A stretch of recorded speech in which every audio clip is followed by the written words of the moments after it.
지난주에는 그리고 제가 두 가지 사진을 보여드리면서 이런 사람이 있는데 뭐 이런 성격은 어떻고 이런 집은 또 조건이 어떻고 하면서 막 설명을 덧붙이는데, 이번에는 뭐 그런 설명은 아예 없습니다. 그냥 딱 사진을 보자마자 있는 그대로 두 가지 사진 중에서 더 나은 것을, 더 원하는 것을 고르시면 됩니다. 자, 그럼 이제 한번 시작하도록 하겠습니다. 첫 번째 사진 한번 보여주겠어요? 네. 자, 포르쉐와 맥라렌이라는 차이입니다.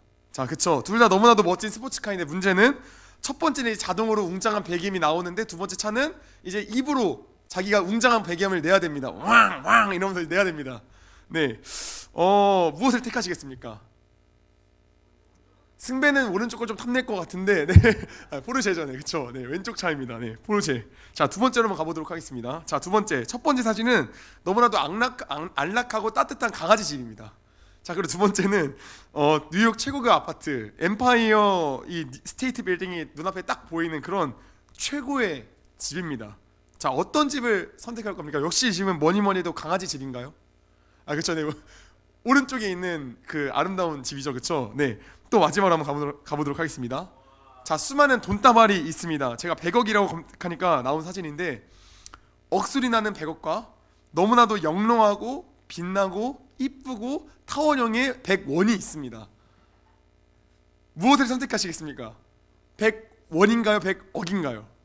억소리 나는데, 그쵸, 억입니다. 네. 사실 제가 밸런스 게임이라고 말은 했지만 그 밸런스라는 건 없었습니다. 그 선택을 하는데 고민이 없었죠? 그쵸, 네, 고민이 없었을 겁니다. 그냥 사진을 보자마자 바로 고를 수 있었습니다. 그냥 당연한, 너무나도 당연한 선택이었을 겁니다. 이제 다음 화면 한번 넘겨보겠습니다. 그렇다면 우리 다음 게임을 한번 해보겠습니다. 자, 표정을 보니까 약간 느낌이 어떤 느낌이냐면, 아, 잘못 걸렸다. 아, 뭔 느낌인지 알겠다라는 표정이 지금 벌써 보입니다. 네, 한번 이야기를 해보겠습니다. 자, 예수님과 포르쉐 무엇을 결정하시겠습니까? 뭔데요?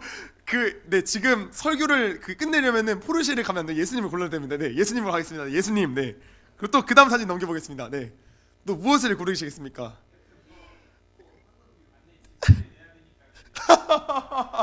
이러면 설교가 안 끝나요. 네, 알겠죠? 그 예수님으로 가야 돼요. 알겠죠? 네, 예수님. 네, 그리고 또 그쵸, 예수님을 골라야 돼요, 우리가. 그쵸? 네. 자, 억소리 나는 100억과 예수님, 무엇을 고르시겠습니까? 예수님을 골라야 돼요. 네, 그쵸? 네, 예수님입니다. 자, 여러분, 우리가 처음으로 했던 밸런스 게임과 두 번째로 했던 이 게임 어땠습니까? 무엇이 더 쉬웠나요? 자, 첫 번째는 쉬웠나요? 어려웠나요? 쉬웠죠. 그럼 두 번째 예수님과 대조했던 이 사진들은 어땠습니까? 혹시 좀 난감하죠. 그러니까 이게 그 답이 뻔히 보이지만 그 마음과 입이 다 따로 놀아야 되는, 이제 그래서 좀 힘들었던 그런 선택이었을 겁니다. 여러분, 예수님을 선택하는 것은 사실 너무나도 당연하다라고는 우리는 말할 수 있습니다. 100억을 들이대도, 뭐 최고의 스포츠카를 들이대도, 어떤 최고의 집을 들이대도 예수님을 선택한다라는 건 우리의 인식이 있어서 너무나 당연한 겁니다. 그런데 솔직히 말하면 우리는 이게 당연하다라고는 말하기가 좀 어렵습니다. 첫 번째 했던 게임처럼 너무나도 당연시하게 예수님을 선택하지 못하는 것이 사실 우리의 현실입니다. 우리는 예수님과 세상을 비교할 때 솔직히 조금은 주저한다라는 겁니다. 그러면 그렇다면 우리는 왜 첫 번째 했던 게임처럼 너무나도 당연하게 예수님을 선택하지 못하는 걸까요? 우리는 왜 양자택일의 그런 상황에서 세상과 예수님을 놓고 볼 때 왜 우리는 조금의 망설임이 있는 걸까요? 뭐 여러 가지 이유가 있겠지만 당연히 예수님이 정답인데 왜 주저하냐면은 이유는 간단합니다. 우리는 예수님의 사랑과 자비와 긍휼에 대해서 우리가 잘 모르기 때문입니다. 은혜를 모르니까 그냥 잠깐 주저하게 되는 겁니다. 오늘 본문을 함께 좀 살펴보겠습니다. 오늘 본문을 함께 살펴보시면 처음으로 헤롯이라는 인물이 먼저 등장을 합니다. 1절에 분봉왕 헤롯. 자, 그런데 이 헤롯에 대해서 본문은 분봉왕 헤롯이라고 설명을 하는데, 분봉왕이 무엇일까요? 분봉왕. 쉽게 말하면 이런 겁니다. 쉽게 말하면은 뭐 분봉지역의 왕이다 뭐 이런 게 아니라, 쉽게 말하면은 예수님 당시 이스라엘이 어떤 제국의 통치를 받고 있었죠? 예수님 당시 이스라엘이 어떤 제국의 통치를 받고 있었죠? 혹시 알고 계십니까? 로마의 통치를 받고 있었습니다. 로마 제국에. 자, 로마 제국이 이제 통치를 하고 있었는데, 그 로마 제국은 진짜 엄청 거대했어요. 아프리카 지역 일부와 그리고 이제 터키 오늘날 튀르키예 지역과 그리고 이스라엘 지역 이렇게 좀 있어 보였나요? 네, 튀르키예 지역 이렇게 감싸는 어떤 굉장히 큰 지역을 이 로마가 통치하고 있었는데 그 거대한 로마 제국의 땅덩어리를 황제 혼자서 관리를 할 수 있을까요, 없을까요? 관리 못하죠 혼자서. 네. 그래가지고 이 로마는 지혜롭게 이 땅을 관리하고자 어떻게 했냐면은 그 지역에 토착 세력들 있죠. 토착 세력들. 그러니까 그 지역의 원주민들 중에서도 강한 애들을 뽑아가지고 그 애들한테 너희가 이 땅을 임시로 좀 맡아서 관리해라라고 어떤 인위적으로 좀 그거를 위임하여서 다스리게 했습니다. 그래서 분봉왕이라는 거는 그 지역에서 로마 제국에게 통치권을 위임받은 왕인 거예요. 그 지역 한정에서 이 지역을 다스리는 어떤 통치자라는 겁니다. 오늘 말씀과는 뭐 물론 크게 상관없는 내용이지만 나중에 우리 승배가 말씀을 읽을 때 헷갈릴까봐 말씀드리는 겁니다. 꽤 유익한 지식이 될 겁니다. 아무튼 분봉왕 헤롯이 예수님의 소문을 듣게 됩니다. 1절을 보시면. 그리고 신하들에게 이렇게 말해요. 예수라는 사람은 아무래도 죽은 세례 요한의 환생 같아. 그러니까 사람을 고치고 귀신을 내쫓는 말도 안 되는 기적들을 행하는 거야 라고 이야기를 합니다. 자, 그러면서 3절의 말씀을 또 보시면 잠깐 헤롯이 그 과거의 일을 회상을 합니다. 1, 2절은 현재고 3절은 과거로 잠시 회상을 하는 겁니다. 어떤 내용이 이를 회상하냐면 지난주에 말씀드렸던 세례 요한 기억하시나요? 혹시 세례 요한? 그 세례 요한을 자신이 죽인 일에 대해서 회상을 하게 되는 겁니다. 헤롯은 자신의 이복 동생인 그 빌립의 아내, 이복 동생의 그 아내 헤로디아를 취하여서 불륜행위를 행하였어요. 자, 그런데 세례 요한이 이를 보고 이것을 딱 본 다음에 헤롯에게 이렇게 말해요. 헤롯, 이거는 하나님 앞에서 옳지 않은 일이야 라고 지적을 했어요. 그래서 헤롯은 자신의 죄를 정죄하고 자신의 죄를 이렇게 찝으니까 그게 너무 불편했던 거예요. 그래서 헤롯은 세례 요한을 죽이고 싶었지만 세례 요한을 따르는 지지층이 너무 많아가지고 그렇게 하지는 못하고 그냥 감옥에만 가둬뒀어요. 자, 그러다 기회가 찾아왔습니다. 어떤 기회냐면은 헤롯의 생일날이었습니다. 헤롯의 생일날에 지인들을 초대해서 뭐 최고급 스테이크와 뭐 치킨과 뭐 비비큐 뭐 어떤 막 여러 가지 음식들을 다 시켜놨어요. 좀 소박한가요 혹시? 아무튼 뭐 시켜놨어요. 최고급 음식이죠, 그렇죠? 네, 시켜놨어요. 그리고 또 최고급 음식과 뭐 빼어난 여인들이 즐비한 그런 환락의 잔치 가운데 갑자기 헤로디아의 딸이 나와가지고 아름다운 춤사위를 펼치는 겁니다. 그래서 기분이 너무 좋아졌어요, 헤롯이. 그래가지고 헤롯이 그가 소원을 말하면 내가 나라의 반이라 떼어주겠다라면서 무엇이든 해주겠다면 말만 해보라고 실언을 했습니다. 그러자 헤로디아 딸이 원했던 것이 무엇이었냐면은 바로 세례 요한의 목이었어요. 그래가지고 세례 요한은 목이 잘려서 그렇게 죽게 되었습니다. 우리가 방금 말씀드렸던 이 내용이 오늘 본문의 1절부터 12절까지의 간략한 내용이에요. 굉장히 찝찝한 내용의 그런 본문입니다. 하나님의 사람인 세례 요한이 말도 안 되는 이유로 목이 잘려 죽은 장면입니다. 사실 이 부분에 대하여서는 참 여러 가지로 할 말이 많은데, 그런데 우리가 오늘 집중해서 살펴봐야 할 부분은 그런 내용이 아니라 바로 헤롯의 궁전에서 무슨 일이 펼쳐지고 있냐라는 거예요. 오늘 우리가 집중해서 살펴봐야 할 부분이 무엇이라고, 헤롯의 궁전에서 어떤 일이 펼쳐지고 있냐라는 거예요. 여러분, 지금 헤롯의 궁전에서 어떤 일이 펼쳐지고 있죠? 헤롯의 생일이라고 해가지고 환락의 잔치가 막 펼쳐지고 있었어요. 헤롯 궁전에서 친한 지인들을 모두 불러다가 최고급 음식과 최고급 술, 수많은 여인들을 질비시키고 잔치를 펼쳤어요. 또한 이런 환락의 잔치에서는 의인을 무고히 죽이는 그런 불의의 현장이기도 했습니다. 여러분, 그럼 잠깐 우리가 이렇게 생각을 좀 해보면 좋겠습니다. 당시 이스라엘 백성들이, 헤롯의 통치를 받는 이스라엘 백성들이 경제적으로 넉넉했을까요? 아니면은 좀 부족했을까요? 헤롯의 통치 안에 있는 이스라엘 백성들이 경제적으로 넉넉했을까요? 그렇지 않았을까요? 그렇지 않았습니다. 넉넉하지 않았습니다. 당시 백성들은 모든 면에서 공급이 부족했는데 그 이유로는 첫째로는 로마가 부과하는 세금이 있었어요.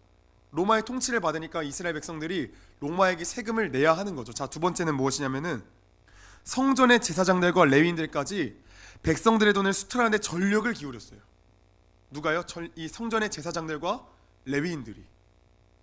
여러분, 제사장과 레위인의 역할은 원래는 백성의 돈을 수탈하는 데 있지 않아요. 제사장과 레위인의 역할은 무엇이냐면 죄 많은 이스라엘 백성을 그 거룩하신 하나님 앞에 끌고 가서 그들과 하나님 사이를 중보하는 역할을 했던 거예요. 그래서 이스라엘 백성들에게 너희가 하나님 앞에서 이렇게 살아야 돼, 너희가 이렇게 해야 해, 하나님 앞에 너희가 정결하게 나아가야 해 하며 백성들을 거룩하게 가르치는 그런 역할을 감당해야만 했는데, 예수님 당시 제사장과 레위인들의 관심사는 여기가 아니었어요. 이들의 관심사는 어떻게 하면 백성들의 돈을 하나라도 더 뜯어먹을까? 여기에 있었어요. 여러분, 혹시 예수님께서 예루살렘에 입성하셔서 성전에 들어가셨을 때에 그 안에서 장사하는 사람들 사이를 누비며 그들의 상을 업고 내쫓는 사건 혹시 들어본 적 있으신가요? 혹시? 승배 혹시 들어본 적 있나요? 예수님의 그 성전 다 갈아엎는 그 사건 들어본 적 있나요?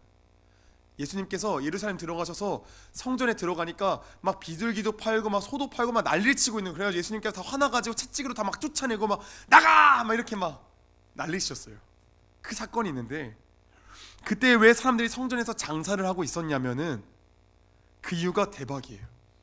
먼 타국에서 이스라엘 백성들이 이제 이스라엘 안에 사는 게 아니라 여러 지역 다른 나라에 살고 있었어요. 그걸 디아스포라라고 하는데, 디아스포라 흩어져 살고 있는 유대인들이 하나님 앞에 제사를 드리기 위해서 예루살렘에 모여요. 절기마다. 그래서 거룩하신 하나님 앞에 예배를 드려 나아가자 하면서 힘들게 먼 타국에서 와요. 그래가지고 막 하나님 앞에 정말 좋은 거 드려야지 하면서 자기의 집에서 키우는 재물 중에 가장 좋은 걸 선별해서 가지고 오거든요. 그런데 성전에 들어가니까 제사장이 딱 보고 말하는 거예요. 이거 미안한데 이거 안 될 것 같아. 이거 좀 부정해. 이건 좀 아니야. 이거 우리 기준에 합격하지 않아. 우리가 이런 너희들을 위해 준비해서 개봉막도 하면서 갑자기 신상 최고급 한우 막 이런 걸 준비해 놓는 거예요. 그러면서 원가는 막 10,000원인데 갑자기 이걸 막 불려서 50만 원 이렇게 팔고 이러는 거예요. 그러니까 이스라엘 백성들이 어떻겠어요? 먼 타국에서부터 힘들게 하나님 앞에 제사를 드리러 왔는데, 예배 드리러 왔는데, 오히려 백성들을 하나님께 인도해야 될 그 제사장과 레위인들이 돈 떼먹으려고 그냥 그걸 삥땅 치고 있는 거예요. 그러니까 이 백성들의 마음이 어떻겠어요? 백성의 경제 상황이 또 어떻겠어요? 넉넉하지 않은 거죠. 그런데 이런 상황 가운데서 헤롯은 또 어떻게 한다고요? 이런 상황 가운데서 백성들을 다스리는 그 왕, 분봉 왕이지만 그 왕이 어떻게 한다고요? 백성들은 힘들어 죽어가고 있는데, 굶주리고 있는데, 그 지역을 다스리는 왕이라는 작자는 백성들에게 관심이 없는 거예요. 본인은 이미 최고급 음식과 최고급 술로 환락의 잔치를 이미 막 마구잡이로 벌이고 있는 거예요.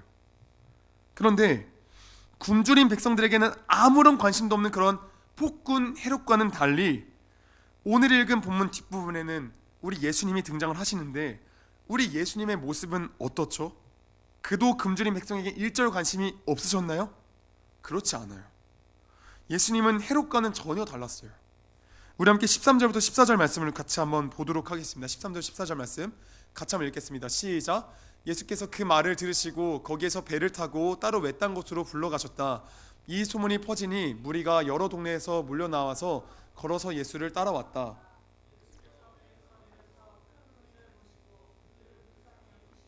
그들 가운데서 앓는 사람들을 고쳐주셨다. 여러분, 예수님께서는 제자들과 함께 어떤 곳으로 갔다고 하셨죠? 여기서 성경에서 배를 타고 어디로 갔다고 하셨죠? 외딴 곳으로 가셨다고 합니다. 외딴 곳. 사람들이 없는 곳이 외딴 곳이죠. 그렇다면 우리가 생각해 보면 좋겠습니다. 왜 외딴 곳으로 가셨을까요? 사람들을 피하기 위해서 외딴 곳으로 가셨어요. 뭐 유추해 볼 수 있겠죠. 여러 가지로. 뭐 쉼을 쉬러 가셨을 수도 있고, 아니면 뭐 다른 사역을 하러 가셨을 수도 있고. 근데 놀라운 게 당시 예수님의 사생팬이 너무나도 많은지라 금방 예수님이 어디 계신지 소문이 다 난 거예요. 그래가지고 배에 내리니까 갑자기 이미 사람들이 드글드글한 거예요. 자신을 기다리는 사생팬들이 막 한가득인 거예요. 여러분, 예수님의 입장에서 우리가 한번 생각을 해보겠습니다. 어땠을까요? 너무 막 피곤해요. 막 우리가 피곤할 때 막 나를 피곤하게 하면 어떻죠? 우리가 기본적으로 막 짜증이 나지 않나요? 막 너무 피곤한데 막 갑자기 막 일어나가지고 집안일 좀 해라 이러면 좀 그렇잖아요. 좀 하기 싫잖아요. 그렇죠? 예수님도 마찬가지 아니었을까요? 좀 뭔가 쉬려고, 뭔가 좀 쉼을 얻으려고 외딴 곳으로 갔는데, 가니까 막 사람들이 우글우글한 거예요. 막 제가 이걸 상상을 해보니까 진짜 이건 짜증이 막 화가 막 확 나는 거예요. 나중에 우리 승배가 알바해보면 알겠지만 뭔가 마치 말씀의 상황 이런 거랑 비슷한 거예요. 카페에서 이제 마감을 하려고 에스프레소 기계를 이제 마감하려고 하는데 갑자기 50명이 막 들어와. 그래가지고 아메리카노 50잔 주세요 라고 하는 거예요. 이 상상이 갑니까? 이 겪으면 진짜 이게 막 50잔이요? 네 알겠습니다. 약간 이런 상황이거든요. 비슷한 거예요. 이 짜증이 나겠어요 안 나겠어요? 솔직히 짜증이 막 나는 상황이죠. 그런데 예수님께서는 그 수많은 무리를 보시면 어떤 마음을 품으셨다고요? 여기 말씀에 불쌍히 여기셨다라는 거예요. 그들을 보시며 너무나도 불쌍히 여기셨어요. 그래서 예수님께서는 그 수많은 사람들 가운데 앓는 사람들을, 병든 사람들을 고쳐주셨어요. 자, 저녁 때가 되었습니다. 저녁 때가 되어서 슬슬 배꼽 시기가 울릴 즈음에 제자들이 먼저 예수님께 다가와서 말을 합니다. 선생님, 날도 저물었고 여기 주변에 식당도 없는데 무리를 이제는 잠깐 해산시켜가지고 각자 마을로 가서 저녁을 먹고 오도록 시키는 게 좋을 것 같습니다. 그리고 다시금 모이게 하는 게 지혜로울 것 같습니다라고 이야기를 했습니다. 그런데 예수님께서 제자들의 말씀을 들으시고 이렇게 말씀하세요. 근데 이때 예수님의 말씀이 좀 이상해요. 제자들에게 너희의 먹을 것을 주라라고 말씀하시는 거예요. 제자들이 이 말 듣고 무슨 생각을 했을까? 아니 내가 무슨 도라에몽인가? 아니 뭐 배에서 꺼내면 친구야 밥 먹자 이러면서 막 하면 나오나? 아니 우리에겐 지금 먹을 것이랑은 빵 5개와 물고기 2마리밖에 없는데 도대체 이 5,000명이 넘는 사람들에게 뭘 주라는 말인가? 아니 우린 지금 예수님께 생선 대가리를 드려야 되나 생선 몸통을 줘야 되나 이것까지 지금 고민하고 있는데 수학적인 고민을 하고 있는데 예수님께서 도대체 뭘 주라고 하는 건가? 제자들은 아마 예수님의 말씀에 골머리를 앓았을 거예요. 그때 예수님께서 제자들에게 가지고 있는 음식을 갖고 오라고 말씀하시고 그리고 하늘을 우러러 축복 기도를 하세요. 그 다음에 우리가 너무나도 잘 알고 있는 5개의 빵과 2개의 물고기로 성인 5,000명을 먹이는 그 오병이어의 기적이 일어납니다. 여러분 말씀을 정리하면 이런 거예요. 헤롯은 백성들이 굶든지 말든지 신경을 썼나요 안 썼나요? 신경 쓰지 않았어요. 그들이 경제적으로 어려움을 겪고 있든지 말든지 신경 쓰지 않았어요. 헤롯은 그저 자기 생일에 먹고 즐기고 마셨어요. 그냥 환락의 잔치에서 헤어나오지 못했어요. 그러나 예수님은 어떠셨나요? 예수님은 오늘 본문에 나오는 예수님은 어떠셨나요? 그 피곤함 가운데서 무리들을 내쫓지 아니하시고 그 굶주린 백성들 목자 없는 양같이 유리방황하는 그들을 오히려 불쌍히 여기시고 그들을 치료하시고 그들의 일용할 양식을 주셨어요. 여러분 그렇다면 이렇게 질문할 수 있겠죠. 누가 이스라엘의 참된 왕입니까? 누가 이스라엘의 참된 목자입니까? 예수가 이스라엘의 참된 왕이자 참된 목자라는 거예요. 참된 목자 왕이라는 거예요. 예수님께서는 굶주린 백성들의 줄인 배를 광야에서 채우셨으나 헤롯은 여느 독재자들처럼 굶주린 백성들에게는 어느 관심도 쓰지 아니하시고 그저 자신을 위한 건축물에 열을 올렸으며 하나님께서 원하시는 참된 정치도 하지 않았어요. 그래서 이스라엘의 참된 목자는 헤롯이 아니라 예수님인 거예요. 여러분 그래서 무리들이 누구를 따랐습니까? 결과적으로 무리들이 누구를 따랐죠? 예수님을 따랐어요. 사람들이 예수를 따랐어요. 헤롯에게로 가지 아니하고 예수께로 와서 그에게 긍휼과 자비를 구했어요. 그래서 우리가 아는 그 복음서의 수많은 사람들도 다 누구에게 왔냐? 예수님께 왔어요. 헤롯에게 가지 아니하고 예수님께로 와가지고 예수님께 와서 그에게 주여 나를 불쌍히 여기시거든 고쳐 주시옵소서, 주여 내 딸의 불이 고쳐 주시옵소서 하면서 소리쳤어요. 예수께로 왔어요. 여러분 사람들의 그런 반응이 당연한가요? 당연하지 않은가요? 당연하지 않나요? 여러분이 무리 중에 한 사람이라면 누구를 따를 건가요? 헤롯을 따를 건가 아니면 예수를 따를 건가요? 예수를 따를 거 아닌가요? 당연한 겁니다. 이거는 예수를 따르는 건 정말 지극히 당연한 거예요. 그런데 여러분 여기서 우리가 오해하면 안 돼요. 예수께서 우리의 그 궁핍과 피로를 채우시기에 예수를 따르는 게 아니에요. 그가 병자를 고치시고 귀신을 쫓아내시고 우리에게 오병이의 기적을 행했다는 그 기적 때문에 따르는 게 아니라 우리가 그 예수를 왜 따르냐면은 예수께서 유리 방황하는 그 무리들을 향해 불쌍히 여기시고 이것 때문에 우리가 예수를 따른다라는 거예요. 그분의 마음으로 인하여서, 그분의 사랑으로 인하여서 그 예수를 당연히 따르는 거예요. 헤롯은 그 무리들을 향해 어떻게 했다고 신경 안 썼어요. 그냥 아예 그냥 배제였어요. 그냥 뭐 너희가 굶든지 말든지 내 할 바 아니야. 그냥 나는 나에게 돈이 오면 돼. 그냥 나 먹고 살면 돼. 그런데 예수님은 어떻게 했다고요? 그들을 향해 불쌍히 여기셨다고요. 그들에게 왜 오병의 기적도 행하시고 그들에게 왜 귀신도 쫓아내시고 치료도 하셨나요? 왜? 불쌍히 여기셨기 때문에, 그들을 사랑하셨기 때문에. 단순히 그분이 행하시는 기적 때문에 우리가 예수를 따르는 게 아니란 말이에요. 헤롯은 이스라엘 백성들을 불쌍히 여기지 않았어요. 헤롯은 이스라엘 백성이 어떠한 관심도 없었어요. 헤롯의 관심은 온전히 로마가 자신에게 위임해준 그 분봉왕의 자리, 그 자리 지키는 게 전부였어요. 헤롯이 세례 요한을 죽이지 않았던 이유가 무엇이라고요? 백성들이 다른 지층이 많은데 자기가 죽이면은 백성들이 원망하면서 나를 이 자리에 쫓아낼까 봐, 그게 두려웠던 거예요. 헤롯의 관심은 전부 그 분봉왕의 자리를 지키는 게 전부였어요. 전부. 여러분, 헤롯은 예수님과 달리 우리에게 관심이 없어요. 달리 말하면 세상은 우리에게 관심 없어요. 그런데 세상은 우리에게 이렇게 유혹하죠. 내가 너의 마음을 알아. 돈이 너의 마음을 위로해 줄 거야. 이성이 너의 마음을 채워줄 거야. 좋은 집, 좋은 직장, 좋은 성적, 좋은 대학, 좋은 세상, 여러 가지 것들이 너의 마음을 알아주고 위로해주고 품어줄 거야 라고 말하지만 이건 전부 거짓말이죠.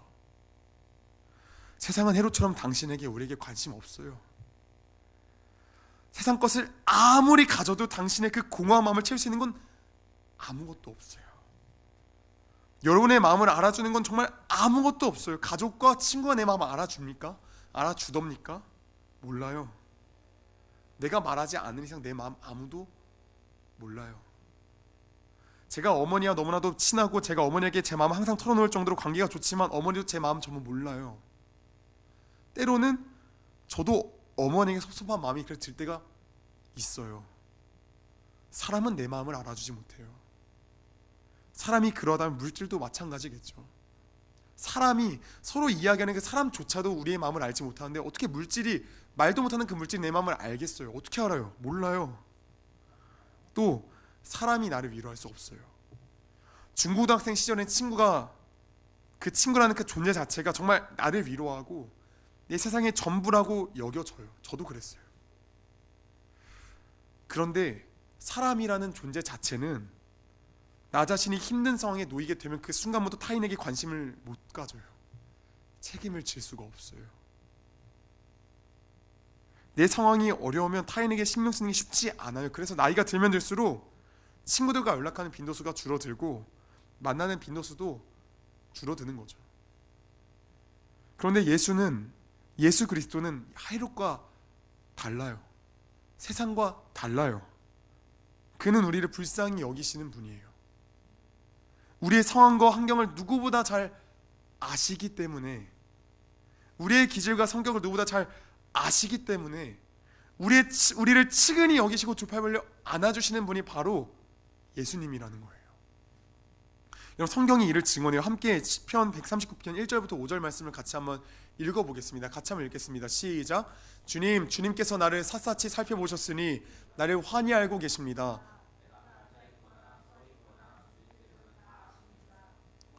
내 생각을 다 알고 계십니다. 내가 길을 가거나 누워있거나 주님께서는 다 살피고 계시니 내 모든 행실을 다 알고 계십니다. 내가 혀를 놀려 아무 말 하지 않아도 주님께서는 내가 하려는 말을 이미 다 알고 계십니다. 주님께서는 나의 앞뒤를 두루 감싸주시고 내게 주님의 손을 얹어주셨습니다. 아멘. 사랑하는 여러분, 그 예수가 그 누구보다 여러분을 가장 잘 아세요. 그 예수가 우리의 진짜 목자이기 때문에, 나의 진정한 목자시기 때문에 그분이 오늘도 불꽃 같은 두 눈으로 나 자신을, 여러분을 바라보고 계세요. 그분은 나 자신에게, 여러분에게 관심이 너무나도 많으세요. 이 세상에서 그분보다 당신에게 관심이 많은 분은 없어요. 여러분, 예수 그리스도의 이러한 사랑을 정말 조금이라도 알면 여러분의 관심이라고 1도 없는 그 헤롯을 따르겠습니까? 따르지 않죠. 당신에게 관심이 있으신, 당신을 사랑하시는, 무리를 불쌍히 여기시는 그 예수님을 따르겠죠. 그래서 예수님을 따른다라는 건 지극히 당연하고 정상적인 거예요. 당연한 거예요. 그런데 만약 우리가 예수님의 그 사랑, 그들을 불쌍히 여기시고 여기에 포커싱을 두지 아니하고 우리에게 행하신 어떤 기적적인 일들, 치유와 그 오병이어 사건에 초점을 두면 어떻게 되는지 아십니까? 고난과 역경이 오면 그냥 예수 버릴 수밖에 없어요. 당연히. 왜 그럴까요? 마태복음 16장 16절부터 18절 말씀과 마태복음 7장 24절 27절 말씀을 차례대로 같이 한번 읽겠습니다. 시작. 시몬 베드로가 대답하여 이르되 주는 그리스도시요 살아계신 하나님의 아들이시니이다. 예수께서 대답하여 이르시되 바요나 시몬아 내가 복이 있도다. 이를 내게 알게 하니는 혈육이 아니요 하늘에 계신 내 아버지시니라. 또 내가 내게 이르노니 너는 베드로라. 내가 이 반석 위에 내 교회를 세우리니 음부의 권세가 이기지 못하리라. 잠깐만 여기서 멈출게요.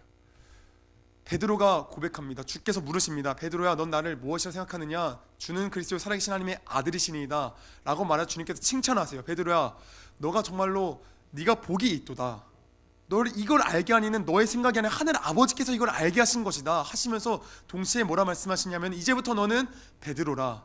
내가 이 반석 위에 내 교회를 세우리니 음부의 권세가 이기지 못하리라. 이것이 무엇이냐면은 베드로 위에 그 세우겠다라고 한 것이 아니에요. 가톨릭은 이걸 잘못 이해해가지고 베드로의 그 무덤 위에 성전을 세워지거든요. 베드로 교회가 세워지거든요. 그거라고 여겨져요. 그런데 예수님께서 말씀하신 건 베드로를 의미한 것이 아니라 내가 이 반석 위에 내 교회를 세우리라는 것은 주는 그리스도의 살아계신 하나님의 아들이시라는 그 신앙 고백 위에 세우겠다라는 거예요. 그 고백에 세우겠다라는 거예요. 우리 그 다음 말씀 같이 한번 또 읽어볼게요. 마태복음 17장 24절부터 27절 말씀 같이 한번 또 읽어볼게요. 같이 한번 읽습니다. 시작. 그러므로 내 말을 듣고 그대로 행하는 사람은 반석 위에다가 자기 집을 지은 슬기로운 사람과 같다고 할 것이다. 비가 내리고 홍수가 나고 그 집을 반석 위에 세웠기 때문이다. 그러나 나의 이 말을 듣고서도 그대로 행하지 않는 사람은 모래 위에 자기 집을 지은 어리석은 사람과 같다고 할 것이다. 비가 내리고 홍수가 나고 바람이 불어서 그 집에 들이치니 무너졌다. 그리고 그 무너짐이 엄청났다. 아멘. 바른 신앙 고백 위에 주는 그리스도 살아계신 하나님의 아들이시다라는 그 반석 위에 세운 그 신앙은 무너지지 않아요. 예수가 나를 사랑한다. 그 은혜 위에 세운 그 신앙은 무너지지 않아요. 환란이 올 때 조금 흔들릴 수 있지만 그 신앙이 완전 폭삭 주저앉진 않아요. 그런데 오병이어의 사건과 어떤 기적과 치유, 어떤 그런 은사들에만 초점이 가 있으면 예수만 믿으면 나에게 콩고물이 떨어지겠지, 이득이 있겠지라는 그 신앙 위에 신앙을 세우면은 다 무너져 내린다라는 거예요. 예수 버릴 수밖에 없다라는 거예요. 여러분, 무리들은 이 반석 위에 집을 짓지 않았기 때문에 다 예수를 버렸습니다. 그의 기적에만 관심 있던 무리들은 그 예수가 십자가를 지자 모두 다 버렸습니다. 예수만 있으면 세상 살아가는데 큰 문제 없겠다고 생각했으나 그 예수가 죽으니까 피로가 없어진 거죠. 그냥 피로 가치가 그냥 아예 없어져 버린 거예요. 그래서 그들은 예수를 버렸어요. 여러분, 만약 무리들이 예수 그리스도의 긍휼과 사랑에 초점이 가 있었다면 그 예수가 십자가에서 죽으실 때 오히려 진짜 그 사랑의 결정판을 마주하지 않았을까요? 오히려 진짜 그 사랑의 결정을 마주하지 않았을까요? 도망가는 것이 아니라 오히려 그 사랑을 마주하지 않았을까요? 여러분, 우리는 예수의 무엇을 바라보고 있습니까? 우리가 만약 기적을 바라보고 있다면, 예수를 통해 얻는 어떤 유익을 바라본다면, 예수를 믿음으로 떨어지는 그 어떤 콩고물을 바라본다면 우리도 고난이 오고 핍박이 올 때 예수를 그냥 버려버릴 겁니다. 그냥 당연히 버려버릴 겁니다. 그러나 우리가 예수의 사랑과 긍휼하심을 보고 그 은혜에 감사하여 예수를 따르고 있다면 우리에게 시련과 환난과 고난이 몰려올지언정 무너지지 않을 겁니다. 그 예수를 버리지 않을 겁니다. 그 기적 때문에 예수를 따른 것이 아니기에, 기적이 일어나든 일어나지 않든 그 사랑은 오늘도 여전히 동일하기에, 나를 향한 주의 사랑은 오늘도 완전하기에 예수를 동일하게 따를 수 있다라는 겁니다. 말씀을 정리하겠습니다. 사랑하는 여러분, 예수의 사랑을 안다면 예수를 따르는 거 지극히 정상적이고 당연한 겁니다. 우리가 그 사랑을 정말 따르기를 원합니다. 우리가 그 사랑을 알기를 원합니다. 사실 저도 참 부끄럽지만 고백할 것은 저도 그 사랑을 잘 알지 못하는 것 같아요. 원래 저는 좀 안다고 생각을 했는데 다시 돌아보니까 잘 모르는 것 같아요. 그래서 저도 요즘에 어떻게 기도하고 있냐면, 주님, 그 사랑을 정말 조금이라도 알고 싶습니다라고 기도를 하고 있어요. 예수님의 사랑이 얼마나 크다고 하죠? 뭐 이 정도 크다고 하나요? 이 정도 크다고 하나요? 뭐 얼마나 크다고 하나요? 무한하다고 하잖아요. 그 사랑을. 그 무한하신 사랑 가운데서 그 사랑을 정말 알아가면 알아갈수록, 그 사랑의 깊이가 점점 더 커지면 커질수록 그 예수를 따르는 기쁨이 더 커지지 않을까요? 그런데 그 사랑이 우리가 어떤 행함으로 말미암아 우리가 그 사랑을 알 수 있을까요? 물론 아는데 우리의 행함이 필요하긴 하는데, 결정적으로 그 사랑을 알게 하시는 건 예수님의 은혜밖에 없죠. 그래서 우리가 오늘도 그 말씀을 보면서 이 말씀권에 자신을 계시하시는, 자신을 드러내시고 나라는 사람이 어떤 사람이야, 나라는 신이 어떤 신이야라는 걸 드러내시는 이 말씀 앞에, 말씀을 보면서 그 말씀 앞에 순종하고 그 예수님을 알아가는 거죠. 여러분, 이 말씀 가운데 나타나시는 그 예수님을 보지 않고 어떻게 그 예수를 알 수 있겠습니까? 만약에 예수님께서 사랑하라고 했는데 사랑을 안 하면은 도대체 그 사랑의 그 역사를 어떻게 우리가 알 수 있겠습니까? 그렇지 않나요? 사랑하는 우리 귀한 중고등부 여러분, 우리가 그 사랑을 정말 바라봤으면 좋겠습니다. 그리고 정말 그 말씀을 정말 읽고 그 말씀을 정말 한번 살아내 봤으면 좋겠습니다. 어떻게 처음부터 믿음이 있어요?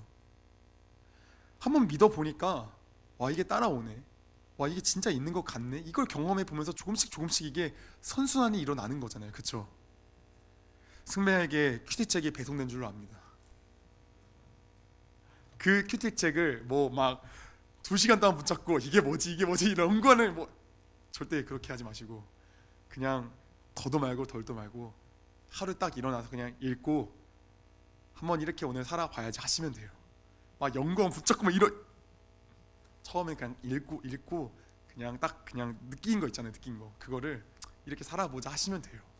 그래서 저도 물론이거니와 선생님들도 물론이거니와 승배도 물론이거니와 우리가 정말 그 사랑을 정말 조금씩 알아가서 제대로 예수를 믿었으면 좋겠습니다.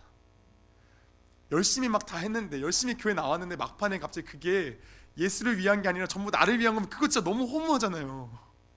이왕 우리가 이렇게 나와서 예배드리고 하는 거, 이왕이면 예수님 정말 제대로 믿었으면 좋겠어요. 그래서 우리가 정말 예수님 바르게 믿고 예수님의 사랑을 알고 기쁨으로 당연하게 예수를 따랐으면 좋겠습니다.